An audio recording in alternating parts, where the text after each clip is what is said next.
लाला बाबू कलकत्ते के इतने बड़े इंडस्ट्रियलिस्ट उद्योगपति, भयंकर घाटा हो गया, नुकसान, एकदम विचलित हो गए। सड़क पे चले जाते थे, कलकत्ते की सड़क पे, बीच सड़क पे खड़े थे।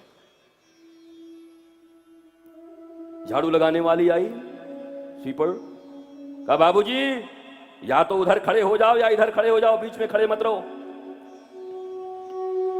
लाला बाबू लाखों करोड़ों का घाटा हुआ था। मानो उनको लगा अरे ये कोई साधारण स्वीपर नहीं है, ये तो लगता राधा रानी आ गई। ये कहती हैं या तो इस तरफ आ जा या इस तरफ आ जा, बीच में खड़ा होके मत सोच, या तो भिड़ जा, फिर से अपने फैक्ट्री को ठीक कर ले अगर अभी तक छाती ठंडी नहीं हुई। इतने दिन तक पैसा कमाने और पैसे में लौटने के बाद तुझे मिला क्या? आज दुखी होके सड़क के बीचों बीच घूम रहा है। या उस पार चला जा, या तो संसार की चिंता कर, या एक बार अपने आत्मा से, परमात्मा से, बंसीवाले से परिचय कर। दूसरे दिन झोला लेकर फिर गए सब्जी खरीदने के लिए। हालत ऐसी हो गई थी, शाम का समय था, बाजार उठने वाली थी। लाला बाबू ये भिंडी कितने की, ये करेला कितने का, ये भाजी कितने की। अंत में एक बुढ़िया बच गई, बोले बाबा देरी मत कर, शाम होने को आई है, सांझ हो रही है, बाजार उठ जाएगी। और लाला बाबू फिर गिरे वहीं पर, उस बूढ़ी को प्रणाम किया, मैया तूने तो मुझे ज्ञान दे दिया, जिंदगी की शाम हो गई मेरी, और शाम ही क्या कहूं, रात हो गई है। और अब भी मैं सोच रहा हूं कि मैं क्या करूं, कैसे करूं। और ऐसी बात चुभी, 2 दिन में 2 घटनाएं हुई। कोई गुरु नहीं मिला उनको, किसी संत के पास नहीं गए। तुम सीखना चाहो तो इस पृथ्वी, इस ब्रह्मांड के जर्रे जर्रे में तुम्हें गुरु का दर्शन हो। न सीखना चाहो तो बृहस्पति देवताओं के गुरु हैं, इंद्र के द्वार पर गए और बैठकर नृत्य देखता था रंभा, उर्वशी, मेनका का। राजा था, सिंहासन पर बैठा था, दरबार लगा हुआ था। गुरुदेव प्रवेश कर गए, एक बार तो ठिठका, तो बगल में बैठे हुए चमचों ने कहा आप राजा हैं, याद रखिएगा कोई साधारण आदमी नहीं है। ये तो गुरुजी तो ऊंट जैसा मुंह उठाए कभी भी घुस आते हैं, इनका तो काम ही कुछ नहीं, बैठिए चुपचाप। उसने भी ऐसा देखा कि मैंने देखा ही नहीं। ला ला ला ला। कहते हैं एक घड़ी तक खड़े रहे देव गुरु बृहस्पति। उनको लगा अब मेरे शिष्य को मेरी जरूरत नहीं। अपमान नहीं महसूस हुआ उनको। जो ज्ञान की पराकाष्ठा पर बैठा है, जो भक्ति के चरमोत्कर्ष पर बैठा हुआ है, जीव और शिव जहां एक हो चुके हैं, उनको कभी अपमान नहीं होता।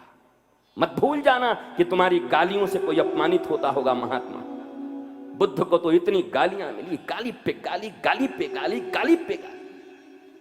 हमारे नारायण भगवान के छाती पे लात मार दिया भृगु ने सोए हुए। अकेले में कोई मार दे तो आसपास देख के आदमी बर्दाश्त भी कर लेता है, कोई नहीं देखा। पत्नी के सामने मार दे तो सड़ा हुआ आदमी भी, अरे अगर आज चुप रह गया तो पता नहीं घर में ये जीना हराम कर देगी, बात बात में कहेगी उस दिन कहां थे।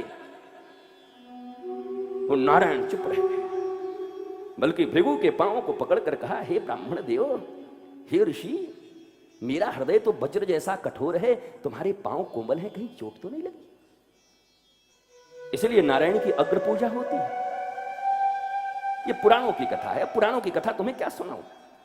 कई यंगस्टर्स आए हुए हैं, कोई बच्चे आए हुए हैं, कोई स्कूल से आया, कोई कॉलेज से आया। जहां मैं कोई पुराण की बात करूंगा, जहां कोई उपनिषद की बात करूंगा, बस इन बाबाओं का तो यही है, बैठ गए पुरानी कथा लेके। कोई पुरानी कथा नहीं है, तुम्हारे जीवन की कथा कह रहा हूं। टेंशन पुराना है तुम्हारा। टेंशन तुम्हारे दादाजी को था, तुमको नहीं है। डिप्रेशन में तुम नहीं हो, रुपए के लिए तुम नहीं भाग रहे। 20, 25, 30 साल के जीवन होने के बाद भी क्या पूर्ण संतुष्टि का अनुभव कर रहे हो? और कई तो ऐसे हैं जो बहस करने के लिए सामने आ जाते हैं, तुम पूर्ण संतुष्ट हो? हाँ मैं हूं। बहुत अच्छा, प्रणाम है आपको। 2-4 लोगों को और कर देना यार, जब तेरे पास है तो। बांटना कम से कम तुम्हारे पास है। वो क्या कुतर्क करते हैं और उसके बाद अपने मित्रों की तरफ ऐसा देखते हैं, कैसा बाबा को चुप कराया, मुझे क्या चुप करा रहे हो, जिंदगी भर तुम्हें चुप रहना पड़ेगा, मुझे मत कराओ चुप, मैं चुप ही हूं, बिना चुप हुए यहां तक पहुंचूंगा कैसे। कोई भी संत, कोई भी ऋषि जब तक मौन न हो तब तक उसके हृदय से और उसके मुख से गुरु वाणी या ईश्वर की वाणी निकल नहीं सकती। मौन ही ईश्वर की वाणियों को बाहर उतारता है। वो मौन ही रह के आए हैं, उनको क्या मौन करोगे।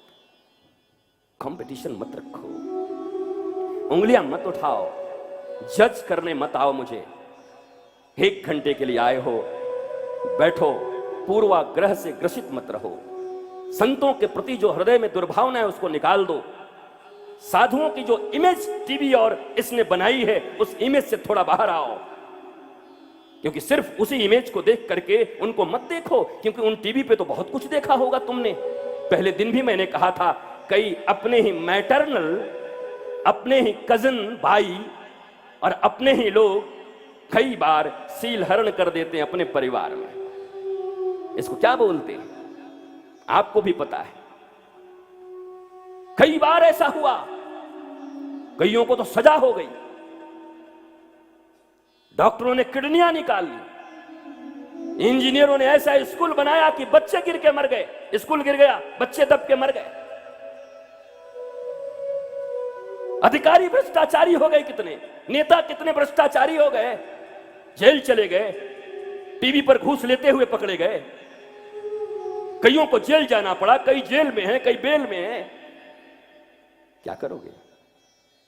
अब जीवन में वोट न दोगे? अब जीवन में अपने भाइयों पर भरोसा न करोगे, अपने चचेरे भाई, ममेरे भाई, फुफेरे भाई पर, क्योंकि इसी देश में उन लोगों ने इज्जत लूट ली अपने ही घर में।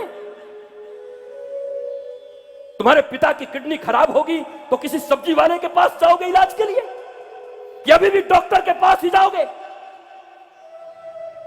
आज भी जरूरत पड़ेगी बड़े बड़े ब्रिज बनाने की, तो अभी भी इंजीनियर्स की सहायता लो।